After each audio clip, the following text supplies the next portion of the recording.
Welcome to the Autistic Culture Podcast Advocacy Edition. In these episodes, we tackle the issues that matter most to autistic people. Each week, we share our insights and the experiences of our guests on how to live authentically and thrive as autistics. I'm Dr. Angela Kingdon, the linguistic autistic. And I'm Matt Lowry, licensed psychological practitioner. Let's dive into strategies for living your best, most authentically autistic life. Episode 116, Special Interests are Self-Care. Hey, Matt. Hey, Angela.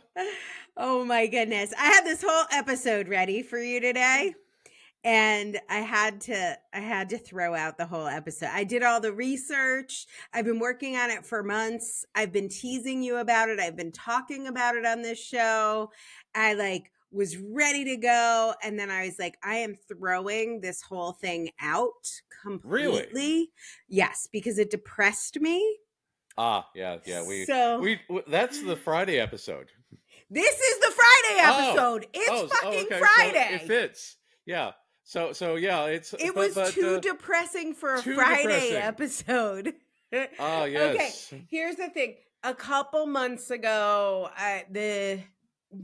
well, first of all, like a year ago, there was an article, I think, in Vulture about Neil Gaiman, and it came out like 2 or 3 weeks after our episode on Neil Gaiman came out. Which no longer exists, by the way. No, that's gone. I blew that up. I found the Smite key. Ren and Stimpy left it here, and I just hit the fucking Smite key. Because whoopsie, we I needed to walk back a lot of oh, hey, that seems like a not terrible person. No, the whole episode was, this man is the best. Yeah. And then what did you tell me when that article came out? You're like, don't trust people. Never make your hero. You said never make your heroes real people or something. Yeah. Always go for fictional characters because the fictional characters will never let you down.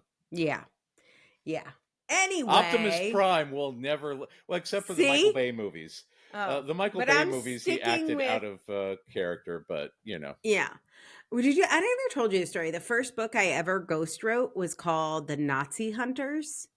And it was about hunting Nazis. Yeah. It was about like actual humans in the 80s who like went looking around Argentina and various places for Nazis so they could get brought up in the Hague. And I like that. Yes. Those people I like, and they're dead. So but also they're I don't know. Anyway, the whole thing was a disaster. And then a couple weeks ago, there was this new article in the New Yorker, like as if the story on Vulture wasn't enough, that my part of the Neil Gaiman episode was when I talk about how amazing and awesome Amanda Palmer is. Yeah. Well, turns out she's fucking complicit. She took the girl, she fed the lady to the wolves. I can't even, she just literally, she acquire and deliver young Scarlett, 22 years old. It was not great. And then of course, all this is going on and Elon Musk, and I'm just going to stop there. And so I was like, I have to make an episode about how do we, as autistic advocates, deal with bad guys. And I'm sure ladies too. I'm like, what? Because Amanda Palmer is probably autistic, definitely neurodivergent, and definitely a bad guy. So non-gendered bad guy. And look, when it comes to bad guys in my culture, I'm Italian American. I got Christopher Columbus and the whole fucking mafia. So I know a bad guy when I see one. Yeah. And I still like arguably pizza the mafia and is awesome compared to Christopher Columbus. But yes. Yeah. Right. So I'm like, okay, proud to be Italian American, and I don't walk around like many like uncles and people in my family like fighting to keep Columbus Day and Columbus statues up. Like, I'm obviously not pro Christopher Columbus or the mafia for that matter. And so I'm like, let's do an episode. Let's do an advocacy episode about what do we do? How do you stay proud of your culture and your heritage and your birthright when you got these people taking over the news waves? Yeah. And this is, and that's the thing about it, because when I did a multicultural class way back in grad school, the professor was Black, and she was saying every time there's a crime that occurs, I just hope it's not a Black person. Right. And I, at the time I was like, oh, what an odd thing to say, because why would I associate a random criminal with literally anyone else? Because autistic naivete. But when Elon gets up and says the worst part about Western civilization is the empathy, and people, calls us parasites. Yes, and that's the image that we get of the autism. Well, between that and the whole autism speaks thing, it's Right. very frustrating. Right. So anyway, I was going to do a whole episode about that. And then that got really depressing because we'd be talking about those people the whole time. So I was like, well, nope, not doing that episode. I have lots of facts and statistics and things, and we're not going to talk about any of them. Those people just suck. And people suck. People with all different neurotypes suck. Here's the whole podcast. People suck. Yeah. Well, which I'm sure people would like to listen to that for 66 minutes. Right. Yeah. People suck. People with all different neurotypes suck. That's the whole podcast. Put it on repeat. I don't know what to tell you. If you're confused about that, I'm just going to let that be on you. Why would I think that one autistic person would represent all autistic people? That makes no sense. No. So I'm not indulging that. So I want to talk about something fun and something also that might help us through these dark days. And that fun thing is special interests. Because I do love a good special interest. I love a good special interest. And first of all, there was a thing in my family growing up that I always had these major, very intense projects, like writing books, doing plays. I started a business when I was 13. It was a nonprofit that raised money for the Prince's Trust Fund, which was the Feed the World. Do you remember the Feed the World? There was a famine in Ethiopia, and apparently they didn't know it was Christmas time. It was not a great song, but it was my first, I had many special interests, but it was my first business, which entrepreneurship is one of my special interests. And I had to raise as much money as possible to save the poor African children from the famine. I lost a lot of trees. I had to send them. It's Christmas time. They had flies in their eyes on the video. Oh God, yes, I remember those. Oh my God. Anyway, my dad, whose special interest is 1927 to 1934 Ford replicas. Not just to me that was how I was taught by my father to explain it. Do not say your father likes cars. Tell people he likes 1927 to 1934 Ford replicas. Like, that was the rule. Because we're not going to get generic about it. No. That's not how we work. I literally learned that answer when I was 7 years old. If people ask you what your father does, you tell them he makes 1927 and 1934 Ford replicas. That is the answer. And then people would say, is he a mechanic? And I was like, no, 1927 and 1934 Ford replicas. Anyway, so I always had to have many projects in my special interests. So that was usually either writing or performing in plays, writing books. But those were considered my hobbies. they were just Angela's hobbies are theater and writing. Like they were put Yeah. as hobbies. Hobbies. And music, which also like that's what. And so I had lots of hobbies, and other people didn't have as many hobbies as me, or they weren't like, they drove the whole family's schedule. Like I had to watch every single thing that Bob Geldof did. Because remember, this is before the internet. So we're in like 1985, 86, 87. I have to watch every single video on MTV, and then I have to record it, and then I have to watch it over and over again, because my messaging to the volunteers I'm recruiting for my organization, which washes cars and takes the money from the car washes and sends them to the poor children in Ethiopia to buy Christmas trees. Pretty sure that's what they were doing. Like I had to have the right messaging. Yeah. So I had to watch it over and over so I can learn the messaging to inspire my volunteers. Yeah. Yeah. You needed to learn the way. Right. Exactly. So I was always, like special interests take up a lot of time, but like I would get up early. I would come home from school. Like I had to record things. I set up like contraptions so they would be prepared. I had like lots of tape decks to record things, and then I would tell my mom what time to turn on the radio station to record things. I would be like, on WPLR 99.1, my radio is set up. It is connected to my tape deck. You must press record at 3:35. There will be a 4-minute interview with Bob Geldof. I must capture it. I must listen to it. It will be on after school. I am in school. People don't know how lucky they are with the internet. The internet, right, yeah, very good. Especially with the advent of MP3s and being able to download, and because I did the same thing with audio tapes, and for the children in the audience,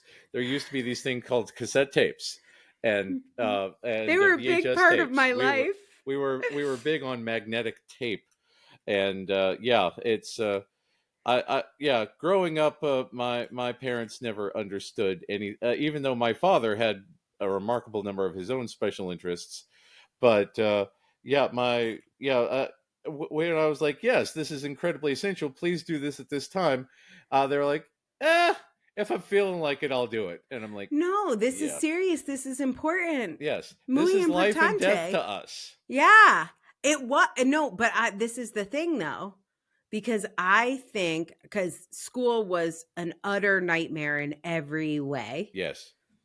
I should have been homeschooled. I should have just invented it myself. Like it was so bad. Yeah. And I think the only way I survived was the minute I got home, I had basically scheduled myself with special interests until I fell asleep. I would sleep in my closet. I would write poetry in my closet, and my walls were filled with poetry. I would eventually pass out there by the light of my flashlight. I did that.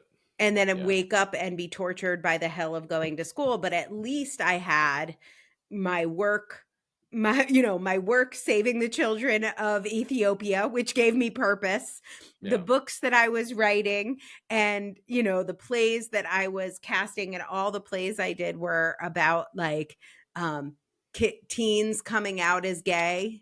And I would like have them performed in the school. I would be like, I don't know. This is just, I'm not sure why I'm interested in this topic. Can't imagine that's awakening something within, but hey. Right. Yeah. So I was very much the same way. I very much, I did not do middle school very well, and I remember every morning my mom gave me a guilt trip that if I didn't go to school, she would be arrested.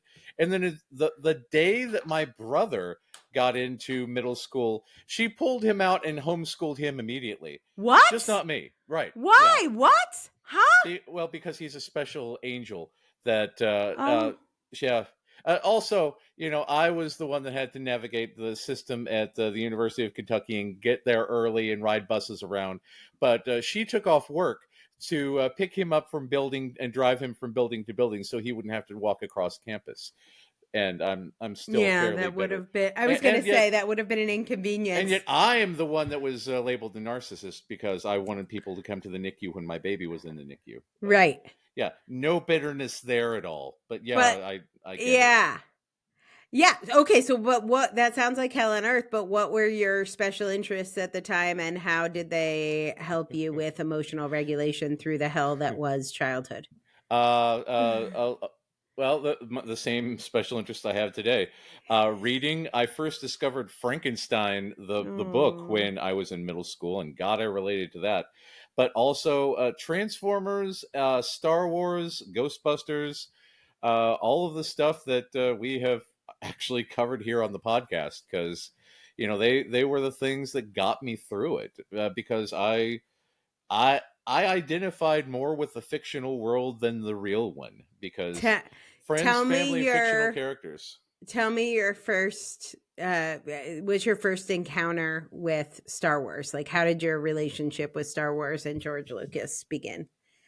I think through through Sesame Street, What? because because C-3PO and R2-D2 were on Sesame Street. Of course, I remember that. Yeah, And and you were like, "Who are these fine yeah, robots? I enjoy their color yeah, schemes." because and Muppets, of course, lifetime special interest. But yeah, we still need to do Muppets proper, because we did Sesame Street, but not Yeah, Jim Henson. But anyway, Jim but Henson yes, needs some love. and my son was the same way. I showed him clips of R2 and 3PO on Sesame Street, and he was like, "I love this." Those are my people. So Who are those so people?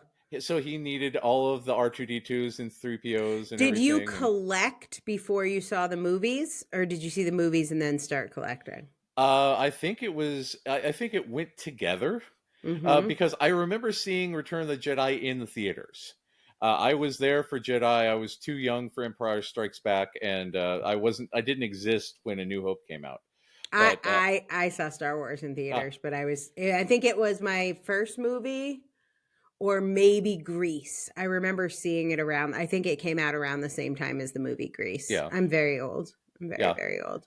and Um, it was everything. I love that. I remember distinctly that I got very frustrated at a comic based on Return of the Jedi, because it showed a lot of Luke's cybernetic hand, and I was like, Luke is not a robot; he is a person.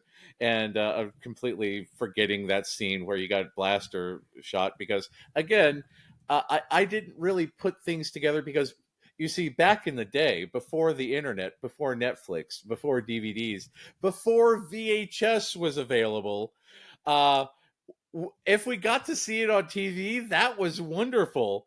But we didn't get a VCR until I was like 6 or yeah. 7.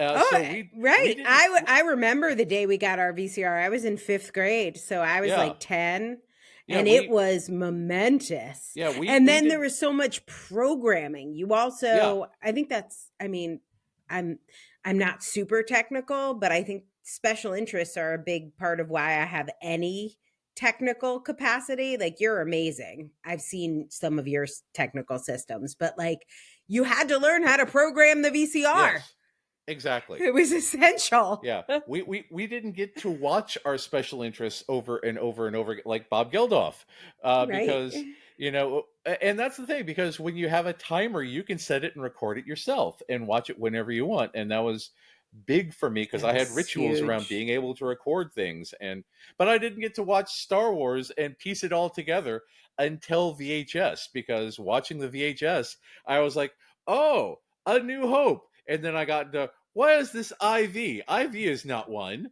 What is this? And then I got into Roman Ah. numerals and all that kind of Uh-huh. stuff. But But then also, does this even still exist? You have Blu-ray, so I don't know. But the whole oh yeah, director's cut thing where the director would oh talk god, over the yes. movie? I love director's cuts. I back in the day when everything was pan and scan, because TVs were different shaped back in the day. Yeah, yeah, TVs yeah. were small rectangles back in the day, as opposed to the wide rectangles we currently have. I was very, very much into getting the letterbox edition of everything Oh my that God, I showed the had that full screen, boyfriend. and I had to explain that to my mother of, there's more movie, and she said, but there, it cuts off the top and bottom, and I was like, no, it shrinks it because it needs to fit on the screen, and she's like, but it cuts off the top and bottom, and I was like, no, that's not how this works at all. And it's but yeah, this is the fine 90s. Everybody young listening to this is like, we'll tell you soon about record albums and rotary dial phones, and the Yellow fact that Pages. there were secret songs on records and CDs. Oh, the secret songs! Yes. Oh, that was the best part. Or you'd fall asleep and then you'd wake up like an hour later and there'd be another song. Yeah. What happened? It was like Ferris Bueller, the end of Ferris Bueller, if you stay in the movie. To me, pre-internet, like to me, the 90s are all about watching the director's cut of every movie I liked. Like you would watch the movie and then instead of Wikipedia, you had the director's cut. That's what we had. Blade Runner is a significantly better movie now. How about that? Right? Yeah. But now, why would you wait and watch the whole movie? While watching the movie, you could be looking things up on IMDb and Wikipedia and creating your own director's cut in your mind. Yeah. Well, and with Star Wars in particular, there are many revisions of the Star Wars movies, both official and unofficial. So one of the things that I introduced my son to is being able to play 2 versions of the movie side by side, and then 4 versions of the movie in each corner, and then one on the tablet, one on the screen, and paying attention to the different versions and how they've changed. And we went through an extensive process when he was just a little guy of all of the different versions, and we had to keep replaying and noticing that, hey, it sounds different here. Hey, there's a different line. Hey, this happens on Cloud City. Hey, look at this. And we had to study everything about it, and God, that was fun. I loved that a great deal. When I was that age, my father took out all of his hot rod magazines and he showed me all the different types of paint jobs you could do on a 1927 and 1934 Ford replica, including all of the pinstriped options. And I was told the one thing you could not have under any circumstances was a purple car. That would be the end of my relationship with my father. Purple cars were not allowed. Because they were not his preference. And I'm sure he could give you many details when, actually, I think I could do it. When you, oh my God, I heard this so many times. I'm having like some moment, and then we're going to have to go to a break where I process all of this. When you originally ordered the 1927 T-Bucket that like revolutionized the auto industry, Henry Ford only made it in one color.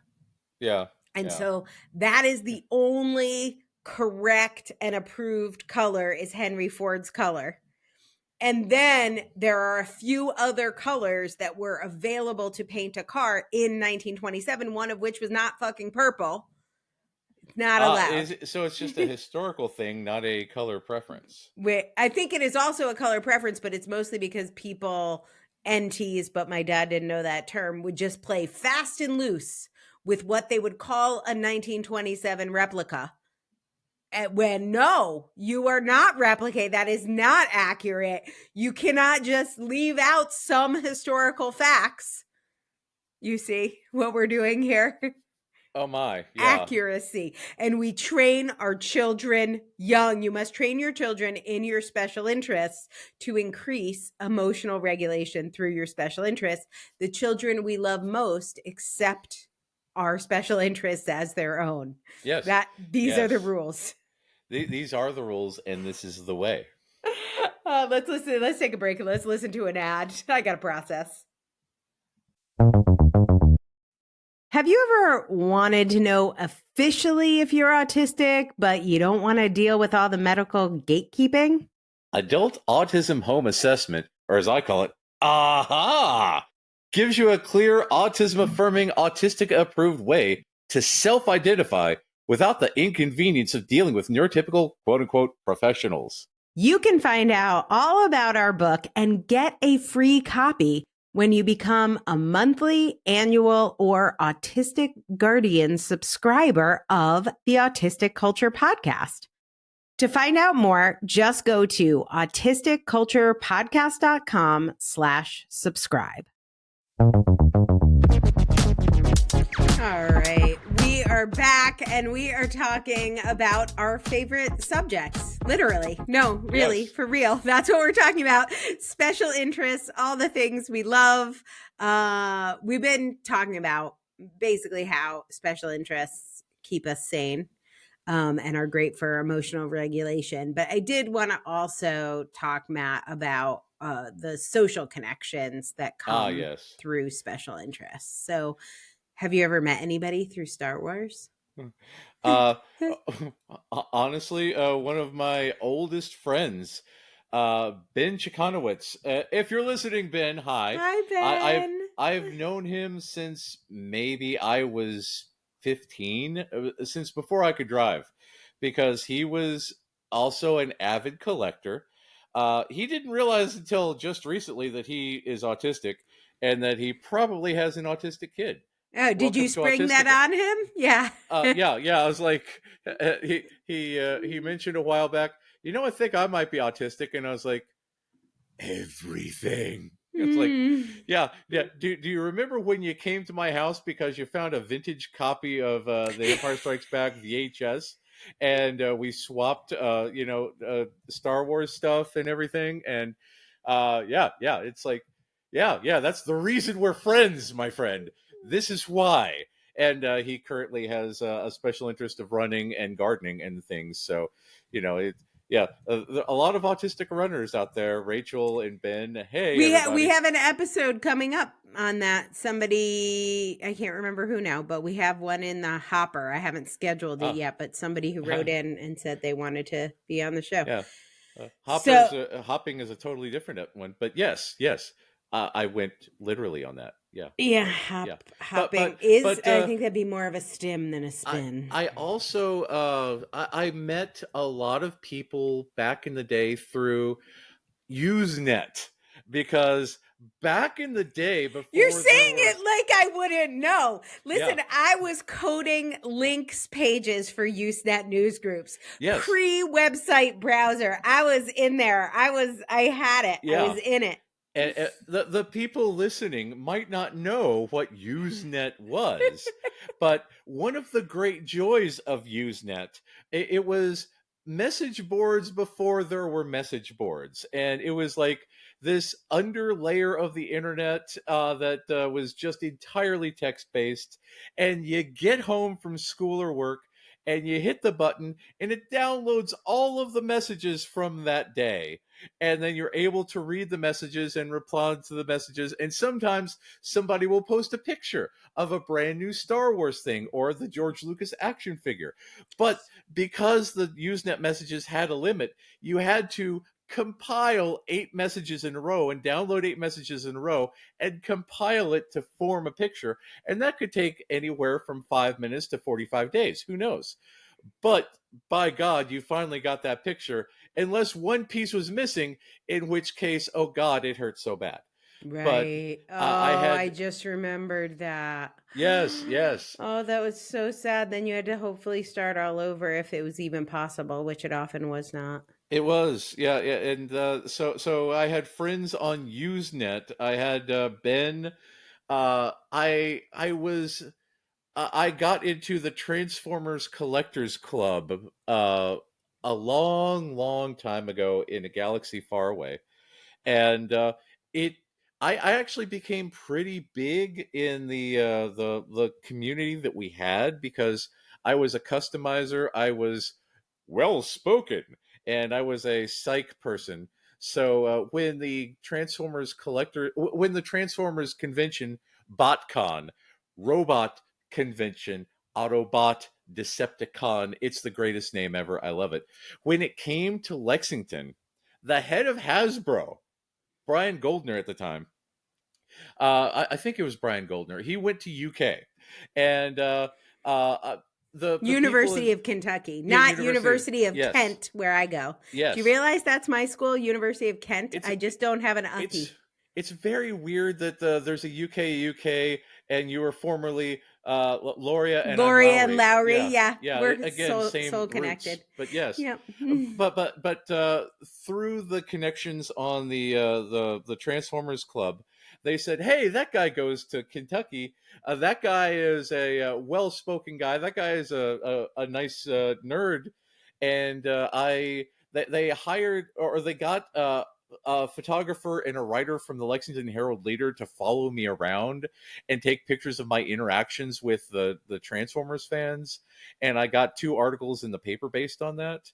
It was a really, really good time, and I really enjoyed interacting with the people there. And it actually, with the people I met there, I had a prototype for Autistic Connections, and we called it Geek Haven. Oh, I wish I was on Geek Haven. Was it a bulletin board service? Yes. Yeah. And, I was big on the Crowded House BBS. And my oldest, longest, one of my best friends, Mark Winpenny, shout out if he's listening.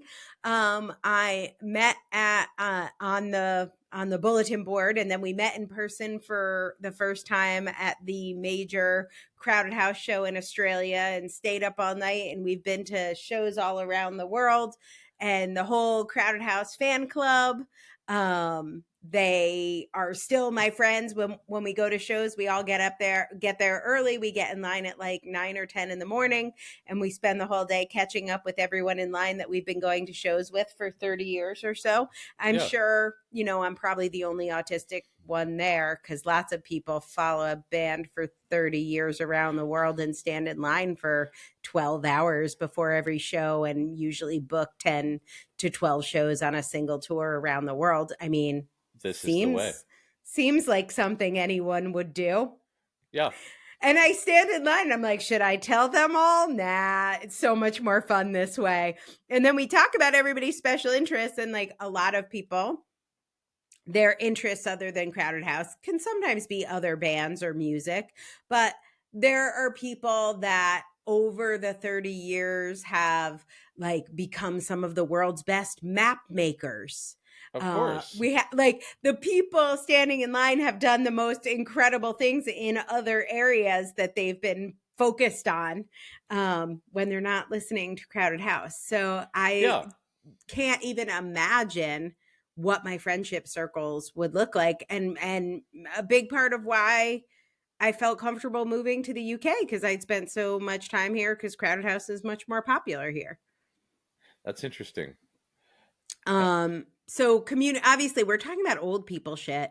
I feel like there's probably if you're younger or just building up special interests now because you've been masking, or maybe you felt like your special interests were not valid, that even though we're talking about, bulletin board services and Usenet news groups, there are back in my day, we had passenger pigeons. I feel like, probably Reddit, but there are just so many ways to connect. And maybe there's too many, because for me, that's the thing. Tongue in the Mail, which was the Crowded House fan club, there were only so many people on there. Now you could probably find so many people with your special interest. Right. And that's the thing, because again, back in the day, the internet was limited to the people who were really, really autistic as hell, because you were like, I absolutely need to talk about Star Wars with somebody. I will find people to talk about Transformers with, all this, and you found your people. But I remember the day that web TV came around, and I remember all these people at web TV getting into the fandoms, and that's when the online advent of trolls came in, because I'm sure they existed beforehand. But I remember there was a significant difference between the people who were on a computer versus the people who were on web TV. And, and that's where we have today, because I have largely left. Was web TV for like any idiot? Yes. Yeah. Well, it was specifically targeted towards idiots. Any idiot, yeah. Yeah, and it's interesting. I work like my incredible net worth started with a job that I got at America Online. Oh yeah. So in 1993 3 or 4, I got a job for this stupid little startup that had no money and they couldn't really pay me. So they paid me in stock options. And Oh the God. shitty little company was America Online. And when I sold my stock options, I had, I mean, it's not like a lot of money, but I had like 50 grand and it was enough for a down payment on a house. So then I was able to like buy That's a actually pretty house, good. which was, yeah. So that's my story. So my job there was coding the keyword based web pages. So someone would type in Star Wars and a page would come up. And somebody coded that, not me. All of the pages I coded were, I didn't understand what special interests were. I didn't know that term. I didn't know they were regulating. I didn't even know to like ask to work on those pages. So I worked on, one of my keywords was pen computing. I don't even know how to explain this. Oh my God. It was before smartphones, and people used to have devices that there would be a stylus and they could like put. Okay. I got it. Yeah. Okay. So Yeah. I did like all I did all the Y2K pages. I'm like the world's Y2K expert, but it wasn't like, they weren't my special interests. So even though I learned how to code because of Crowded House, and then like I learned how to interact online in technology because of all my special interests. But then the work I was doing was mind numbing and boring and terrible because I didn't care about those things. Yes. It's very hard to research shit you don't care about, like pen computing. Or even coding. Like even coding would like be hard to stay awake. I remember falling asleep at my keyboard so many times because I did not enjoy it. I learned coding because I made the first ever Star Wars online encyclopedia because this is the way. And I actually gained a sort of fame back in the day because I was one of the top 50 Star Wars sites in England, despite not being in England. Yes, I knew that about you. Your page got popular. Yeah, that's how I met Bill Hootkins, the guy who played Porkins, Red 6 in Star Wars. Yes, and we've But talked yes, about that. that's how I learned HTML, because I could only do it if it was something I was deeply interested in. And I stayed up until wee hours in the morning adding weird creatures from the cantina and every background character because I got into that monotropic flow state. And that's the only way I could, if I had to do it about like, good. I don't know, kitchen Pen utensils computing. or something. Pen computing. Again, the pen stylus. That's a fascinating little techniques chunk for how to use your stylus. Oh God, the Yes. 90s. But a lot of people feel not great about their special interests, and Star Wars is weird because it's a crossover. I don't know. As an adult man, did you get made fun of for liking Star Wars? Like, is it seen as like a kid's thing? Well, back in the day, Star Wars went through a lull between Return of the Jedi and the special editions, and there were books, and but if you said, yes, I know everyone who is in the cantina, and like the rarest action figure is Yak Face, and no one wanted to hear any. No, okay, so in my formative years, the things that you should absolutely not talk about were Star Wars, Transformers, oh no, Marvel, oh no, DC. You're in trouble. Yeah, you should. And that's the thing, because we live in a golden age now that I do not think people appreciate. All these people online complaining about, the Acolyte, or complaining about, restore the Snyderverse, or I don't think they were around through the dark times where you weren't allowed to talk about, what's great? This guy named Deadpool. This guy, because again, Deadpool got canceled like 8 times in his comic run. And, you say, hi, I'm a fan of Deadpool. Back in the day, no one knew, and no one cared. No one knowed, and no one cared. Exactly. I just remember, because I worked in offices for, I don't know, 10 years. And there really was a water cooler. It was usually the kitchen, but people would stand, like they'd be getting coffee and they'd kind of stand around in the kitchen. And there were certain things, American Idol being key among them, that were like approved interests.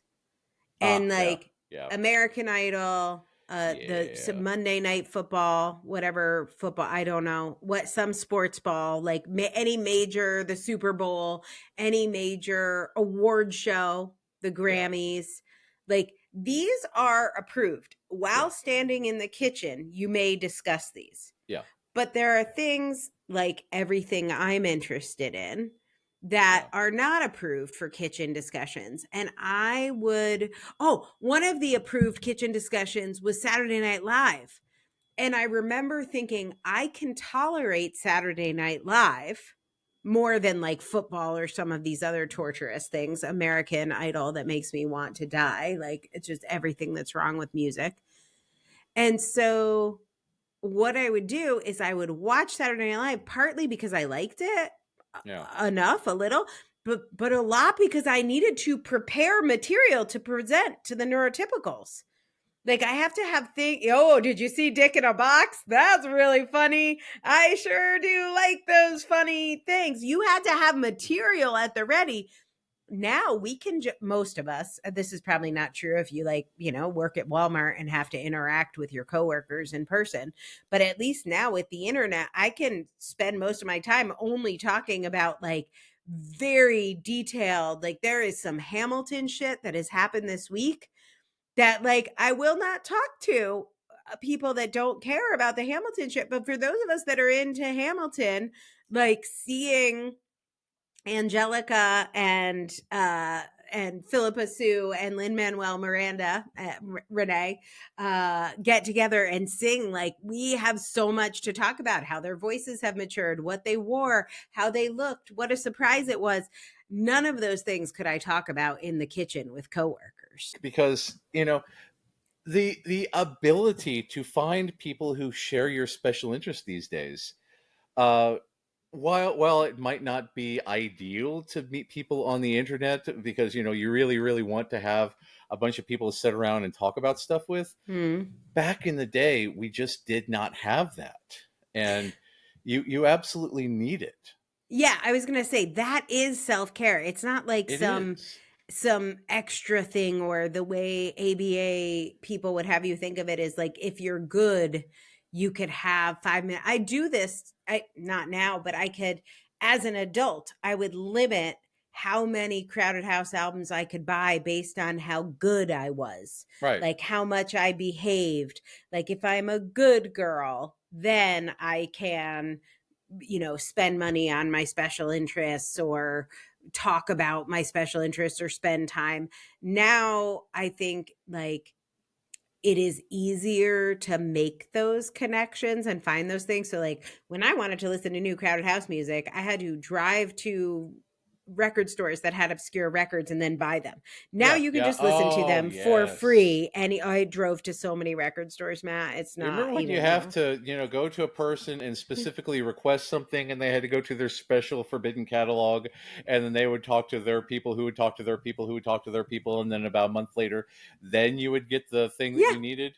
Yeah. Then you had to drive and go pick it up, and then you had to find gas money, all those things. So you had to find people who got stuff from Japan or from overseas, and you're like, check this out. This Transformer is from Japan, where Optimus Prime is called Convoy. Ooh, I did. Yeah, see, that was the best part, though, because we knew things. Now anyone can find them out, but it's not. I don't think special interests are meant to be a reward. Like this needs to be part of your life, part of your routine. It's not like an extra that you get if you're good. And that's the thing. But we'll talk about that if people listen to this advertisement, if they're good.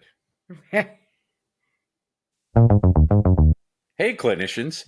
Are you looking for an affirming way to assess autism and ADHD that bridges the gap between self-identification and formal testing? NeuroPebble's diagnostic assessment training for master's level clinicians is here to help you confidently navigate assessments. This course prioritizes lived experience and understanding the nuances in the diversity of traits. You can even get 7 CEUs if you need them. Start today at bit.ly/neuropebble and take the first step towards transforming your practice. At Neuropebble, every idea is a pebble that paves the path to a more neurodivergent, affirming world. Go to bit.ly/neuropebble to learn more. Hey everybody, welcome back. It's Angela Kingdon. I am here with Matt Lowry. We are talking about special interests today. We've been talking about how special interests can be great for emotional regulation, how they can be used as a social bridge. And in this last segment, I actually alluded to this in the first segment, but I want to talk about special interests and careers. Oh, yeah. I told my father's story, but I told it backwards. So I'm going to now roll you back to the beginning with a story I always tell about my dad and special interests, which is at some point, my dad found a hot rod magazine when he was, I think, about 10 to 12 years old, and decided he would buy a car. And I pictured, the other kids saying, "Oh, lady magazines," and he was like, "I want that machine." Yeah, he's like, well, my dad also read Popular Science, and which was very popular in the 50s, and so he was interested in the also engineering. a publication for autistic people. Yes, probably for and by is my guess. So he would take, my grandmother would get a new toaster, newfangled mid-century modern appliances, and my dad would have to take them apart to understand how it worked and put it back together again. I believe that's a question directly from the ADOS. I'm not sure. Yeah. Picked one of them, but he starts collecting these car magazines, and he's like, I am a child, but I must get a job because that is the only way I will be able to buy this car that I must purchase, possess, and own. And so he convinced his dad to get him a shoe shine kit. Wow. And this was back in the day. He went straight up Scrooge McDuck style. And my dad would sit on or stand on the steps of St. Mary's Church on the weekends. And as people were coming in and going out of church, he would shine their shoes for a nickel. He would always tell us he would get a nickel. And he collected nickels until when he was 16 years old, he could buy a car. It is a lot of nickels. It's a lot of nickels. He was very committed. And there was gas stations used to close. They weren't 24/7. And so my dad talked the guy from the local gas station near his house in New Haven to let him use the gas station overnight. So my dad managed to not drop out of high school. I have no idea how he passed with 24 hours a day. Yep. And he would come home and he would eat dinner and go out with his friends. And then once the gas station closed at 10 o'clock at night, the pizza place where my parents met, Moderna Beats, shout out to New Haven, the streets of New Haven and New Haven Pizza. At the end of the night, the pizza place had to throw all their pizza out. So my dad had no money. Oh, yeah. So he would go there and he would get the trash pizza, and then his workday would start. He would eat the pizza that was about to be thrown out that was very fucking good. And he would go to this gas station that was closed, and he would work on his car. And that was how he started his business. Nobody, I don't believe any neurotypical could have the energy to go to school all day, hate it. Yeah. Stay awake, go out with your friends, have a whole life, and then stay up all night and work on your car. He said he would work until 3-4 o'clock in the morning. He'd go home, he'd sleep for a few hours, and then he would go to school. My dad is now in the Hot Rod Hall of Fame. He, a lot of his cars. There's a 1927 T-Bucket in the Van Halen video Hot for Teacher, which my dad built. Yes. And so you can see it. He's done he worked on Kit Car. And yeah, my dad's done the coolest stuff. He's worked on land speed records, airplane engines in rocket engines in cars. He's done all the things. He's an incredible engineer. Barely went to school. I mean, he graduated, but just barely. It was not his thing. And just really, why didn't we have homeschooling back then? I'm not sure. Even when I talk about like autism stuff, I didn't learn anything about any of it. I didn't learn about like the correlation between autism and POTS and EDS in school. Right. I learned by doing, by being. And while I do love education, education is important. It is by no means the be all end all for doing something meaningful in life. So I mean, you get education formally and informally. You can get education through an apprenticeship. You can get education through experience. Reading Education hot rod is good. magazines. Exactly. You But just it's don't. like you wouldn't count that, right? Like you would Right. say if you're reading hot rod magazines, that's not real reading. You need to read Huckleberry Finn. I'm 1950. Right. Like Huckleberry Finn counts, hot rod magazine doesn't. Literacy is literacy, my It friends. My is. dad does Yes. not need Huckleberry Finn, I can assure you. Yeah. Never read it, never gonna read it, not even gonna watch a movie about it. He's gonna watch movies about cars. Ford versus Ferrari. That would be the movie my dad would watch. Yeah. Like that's just not. So I think what math count? Like my dad is an incredible engineer and he can use a ruler and a calculator and he does calculus, but he doesn't know to call it calculus. Yeah. But he could figure out dimensions of things. Like he can figure out, like his geometry skills are off the hook, but I promise you he could not pass a test on side angle side. Yeah. Well, and again, this is the thing about the intrinsic motivation of it all, because we cannot enter a flow state through coercion. We cannot enter a flow state when people say, "Hey, read this thing." We cannot squeeze that into our head, partially because of like, PDA, partially because we just can't do it because that's not how our brains work. But if we have some sort of, I don't know, breadcrumb that gets us interested, we will go all the way and learn everything that there is to know about it. And And then that some. is that is the And then some. joy of this, and that's the thing. If it becomes your career, you will know more than anyone. That's how I got into the tism, because I was like, why am I so weird? How come everybody else is different than me? I want to find people like me, and here I am many Yeah. many years later. When you find the thing that really really comes together for you, you just kind of fall into it, and that becomes your thing. Yeah. I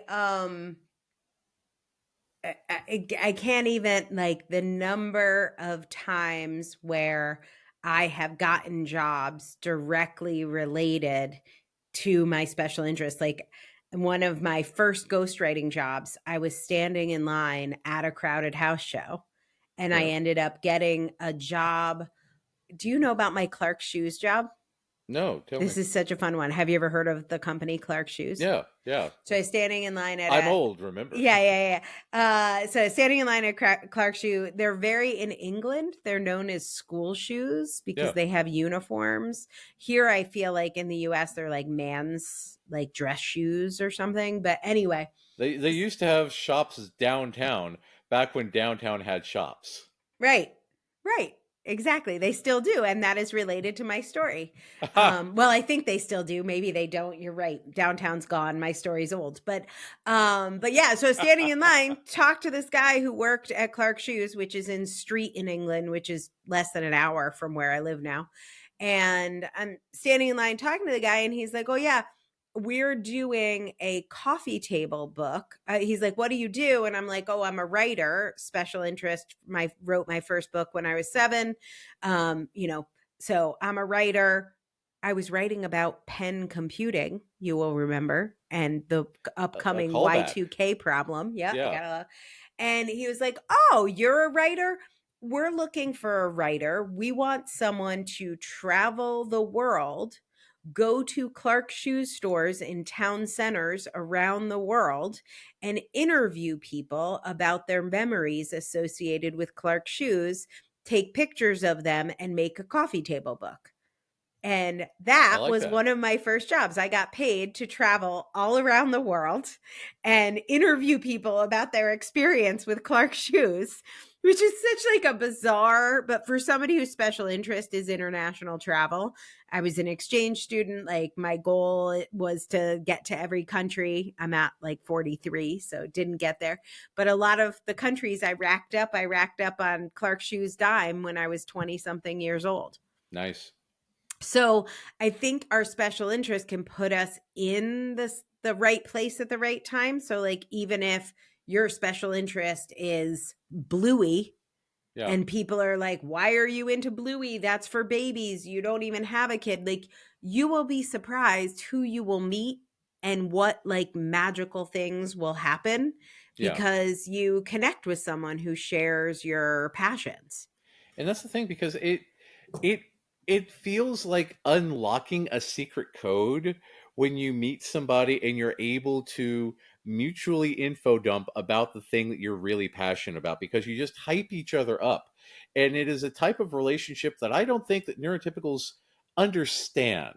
Mm-mm. Because again, like when my son got his substandard autism evaluation, my son really wanted to talk about electric towers and all the different types of electric towers, and the evaluator is like, well, you don't want to know about my grandmother, so you clearly don't have social skills, and all that other stupid shit. Right. Or But theory of mind. yeah, exactly. But that's the thing, when you meet somebody and you click, you it's a lifetime thing, and it's just wonderful that you have this secret knowledge, and all of a sudden something is really, really open. I Yeah. love it when I do an evaluation and they click upon something that I know about, and then they're like, oh my god, this, and Yeah. yeah, it's Yeah. fantastic. I think it's easy to not see your special interest as valid. I always talk about my career as a writer and my career in publishing. By the time I realized it was my career, I had ghostwritten 56 books. But to That might me, be an indicator. yeah, to me, oh, not 56. I was at 29. I just remembered what year it was. I was at 29 books that I had ghostwritten, and they all felt like house sitting. Yeah. Like it didn't feel like a job or something I was I'm like, who couldn't write a book? You just talk to someone, they tell you their ideas, and you jot down 50,000 words.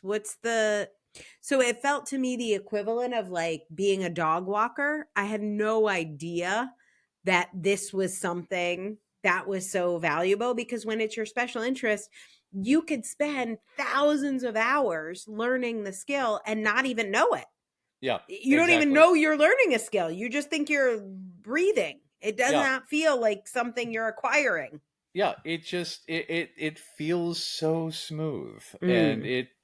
it just, yeah, it's a fantastic way to be. So this is what I am doing my graduate degree dissertation on. I decided to study special interests because they've been so like key in my life, and nobody has done this study. So I Yeah. am looking at self-diagnosed autistic people, and I am comparing them to medically diagnosed autistic people. Yeah. And my hypothesis is the way they engage, the way self diagnosed or medically diagnosed autistic people engage with their special interests will be the same.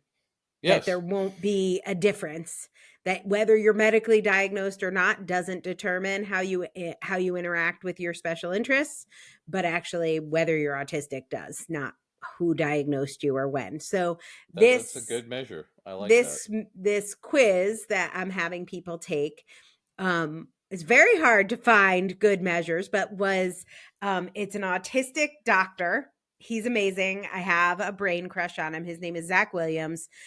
He's done like 50 measures, psychology measures, like from an autistic for autistics. Like you have to look him up on ResearchGate. It's amazing. Nobody's doing studies yet with his stuff. I think his special interest is creating measures that are better than like the ADOS and the RADS and stuff, like by an autistic for an autistic. He is in his psychiatry residency. He's a Vanderbilt student, and he cranks these out. So this one is called the Ah. Evaluation of Autistic Special Interests, and it's the adult version of the form. And it asks questions. First of all, it's like, you don't need therapy when you take it. So that's nice. And it asks questions like, how much time do you spend on your special interest? How easy is it for you to find other people who share your special interests? Do your activities related to your special interest involve other people, or do you like doing them alone better? How often do you spend time with your special interests? Do you think they're having a positive or a negative effect on your life? So there are, I think, about 10 questions I'm asking people to answer, and then a little demographic that's like, are you autistic and do you have a formal diagnosis? So that is at bit.ly/spin study. I hope that will also be in the notes for easy I'll put it in clickability. the show notes, because now my special interest, Matt, it's special interests. Ah, there you go. Hence the reason that this podcast, where each episode we cover a special interest, is now covering special interests themselves. Right. Because, the meta-awareness, the Ouroboros just ate its tail. What if our special interests became meta special interests? People studying special. I am only interested in studying people studying special interests. That's when you meet God and find out that he likes trains and horses.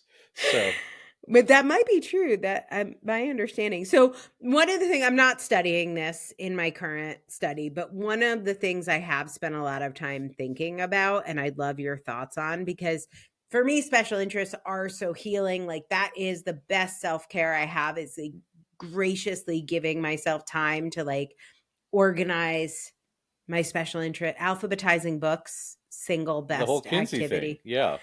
Oh my gosh, so good. But I have lost special interests. Yeah. And it is like a death in the family. Yeah.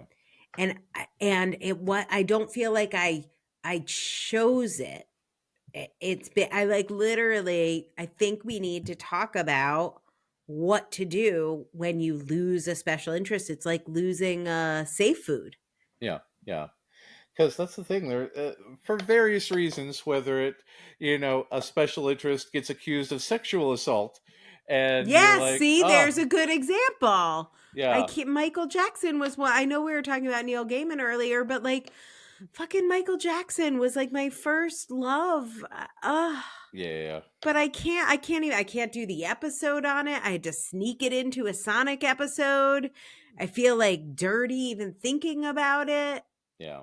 I wouldn't read a Neil Gaiman. Could you read a Neil Gaiman book right now? I feel really bad because I love Good Omens, but again, that's only half Neil Gaiman, and I Right. recently got a few Neil Gaiman books.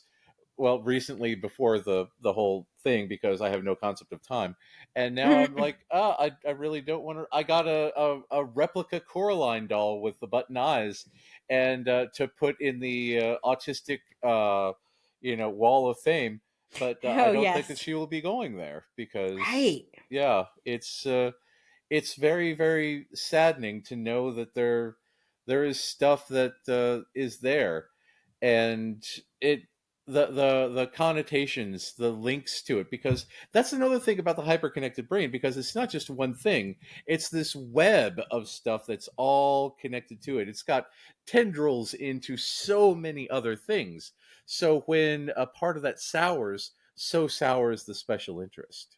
Yep. And it's a tough one, and it's it yeah, you have to mourn it, you have to accept it, because if it's no longer there, it's no longer there. It misses out on a big chunk. Right. And it's a gap. I mean, it could also be a gap in time. Yeah.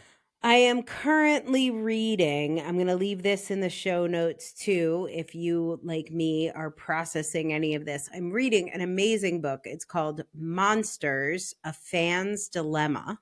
Yeah. And it is by Claire Dederer. It was a New York Times bestseller, all the all the things that you could want in terms of commercial success. And I'm just going to go to the table of contents. I'm currently on the Bill Cosby section. But we have... I'm glad I walked right into the reason for dropping a special interest. Because again, there's stuff that comes and goes, and sometimes, because like when Avatar, the version with the blue people, versus Avatar, the one with Aang, they come and they go, and like I was really, really into Avatar, the blue people, when it came out, and I do love Avatar, the Last Airbender, and there's a new cartoon coming out, and I'll periodically revisit it, but it's not as prevalent as Star Wars and Transformers. They surface and they go away, but whenever they come back, it's an old friend. Like, it's good to see you again, Aang. I love it. But Neil Gaiman, not so much. Right. And, okay, I'm going to read you this list, and this is how we're going to end this episode, this part of the episode anyway, with rapid fire. These are the monsters that she covers in The Fam's Dilemma, brilliantly beginning with Roman Polanski. Oh, yeah. Yep. Then we've got also in the utterly disgusting and unredeemable Woody Allen. Yep. Don't fuck your children, because that's not great. We've then moved on to Michael Jackson, as promised. J.K. Rowling. Yeah. Sad. Yeah. So sad. It is, because she's probably autistic too. I know. A lot of these are. That was part of my Pablo Picasso. Very dark. Listen to Hannah Gadsby, or our Hannah Gadsby Comedy is Autistic episode for more on that. Then we have the challenge of Richard Wagner, little Nazi. He was Hitler's favorite musician, so you're going to want to avoid that. Back to sex with children, Nabokov. Let's not go there. Not great. Now we have let's see. I don't know who that. Oh God. Who? I don't even know this story. Now I have to hate them. What now? This chapter is called Abandoning Mothers, Doris Lessing and Joni Mitchell. Did Joni Mitchell abandon her children or something? Oh God, I don't know. I have to read it. Then we have Sylvia Plath. Can't wait to read what she did. What, she did something terrible? I mean, she committed suicide. Yeah. So, I mean, yeah, I know, there's a whole thing with her and Ted Hughes. I know a whole story about that. I love the Iron Giant, but go on. Yeah, and then listen, I don't know what's gonna happen here, but the last chapter I haven't gotten here yet is Miles Davis. Miles Davis, really? So who knows? Anyway, this book has been helpful to me. I've listened to a lot of podcasts, as we know, also one of my special interests, about separating the art from the artist. And sometimes that's what we've got to do. So if you are still feeling a call towards Neil Gaiman or whoever, you love Teslas because of the amazing engineering, and you need to separate, what are we calling Teslas now? Nazi cars? Swastikars. No. Swastikars. That's so good. Yeah. I love whoever thought of that. I'm a yes for that little pun. If it's your thing, if that's your thing and you got to separate the art from the artist, it changes the nature of your relationship with your special interest. And so stock up. If Shigeru Miyamoto ever came out as a secret Nazi, I would die. See what I mean? Yeah. It would be bad. You gotta work through these things. The answer, I believe, is when your pet is aging. Yeah. You get a kitten early. You get that puppy before there is any risk of that date. You got to have a back pile of your special interests in case one gets stolen from under you. Yeah. But are you saying we should hoard puppies? What?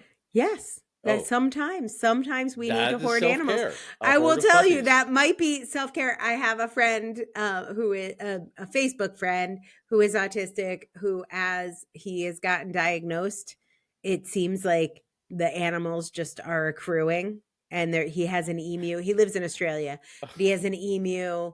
Like there are many, the collection grows every day. And I'm like, yes, collect emus. Why not? Yes, do it. He rescues like endangered Australian animals and like rehabilitates them because that's his special interest. Do it. Get them all. I feel like animals can't disappoint you the way humans can. No. And that's the thing, because, even if the snake bites you, you knew it was a snake when you picked it up. You didn't know that Neil Gaiman was a snake. He gave you an indication that he wasn't a snake. And that's the thing about this, because we are so gaslit through so many things. And when you say, is that guy okay? You're like, yeah, that guy's fine. And it turns out he's not fine. You're like, well, shit, it happened again. Mm-hmm. And yeah. Yep. Exactly. So this is why Yoda will never let me down. That is true. That is true. Yoda will always be a good role model, with the exception of the Michael Bay movies. Optimus Prime will always be a good role model. Voltron will never let me down. Mario will always save a princess, unless he's also go-karting or playing golf or making tennis. Pizza. Yeah. As you do. As I look around and see all the neat things around me and surrounding me that give me the energy and give me the life, because that's the special interests recharge me. I feel like every week on our culture episodes, I ask you, or you ask me, what is your favorite thing about being autistic? And I bet if I did a content analysis, at least 80% of the times, the things that we love about special interests, about being autistic, is our special interest. Well, for instance, like this week, I got, a package from Japan, as I often do. And I got to share it with my son, because what's cool? Life-size McDonald's food that transforms into robots. Yeah, that's pretty cool. Only in Japan. There's a promotion that has Evangelion, and they life-size food. You guys, he's showing stuff on the video that you're probably not watching, but you'll have to go to the website, autisticculturepodcast.com, to see the video, because I was showing my son, hey, what's neat, son? And he's like, what is that, dear father? And I said, food that transforms into robots. And he was like, I was unaware that this existed. I love this. I don't know which one is your special interest. Is it the food or is it the robots? Well, both. We'll never know. Again, we have McDonald's fries, a safe food, and a robot. Watch out! A robot. I'm going to see the robot. Yeah. It looks like fries. We are opening the fries like a secret door in a library, and on the inside is a Transformer robot. It's fantastic. It's I can't. You guys gotta go look. I showed this to my son, and he was just like, "Oh my god, that's the coolest thing ever!" And it's easy enough for him to transform. And again, back in the 80s, there were a thing called McChangeables. That had little teeny tiny food transformers, and of course I collected every damn one of them. And even in the McDonald's Happy Meal, like where they had like an anniversary, they brought back a McChangeable that turned from a Happy Meal box into a dinosaur. Greatest thing ever. But these are life size from Japan, and I show it to him, and he's like, "Oh, that's good. I like that." And it's just neat. Because not only is it something that brings you joy, it's something that you can share with the ones that you love. Yes. And when they love that, it creates a bonding through your special interest, and there's nothing quite like it. We literally didn't talk about that. I have it on my outline, spin bonds, but we didn't get to it. But there you go. That was my last bit on spin bonds. We got to wrap this up. It's over a minute. And an hour and 6 minutes. So we can't stick around here. We got to go. We got special interests to catch up on. Indeed, we do. Bye, everyone. Have a good one.